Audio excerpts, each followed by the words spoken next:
اس وقت ان کو نصیحت کہاں مفید ہوگی، جبکہ ان کے پاس پیغمبر آ چکے جو ہمارے احکام کھول کر بیان کر دیتے تھے۔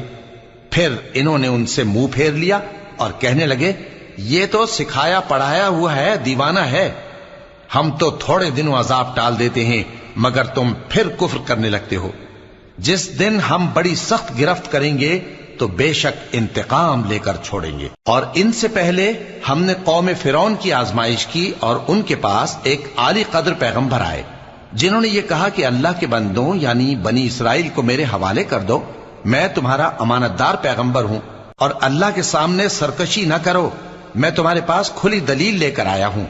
اور اس بات سے کہ تم مجھے سنگسار کرو میں اپنے اور تمہارے پروردگار کی پناہ لے چکا ہوں، اور اگر مجھ پر ایمان نہیں لاتے تو مجھ سے الگ ہو جاؤ۔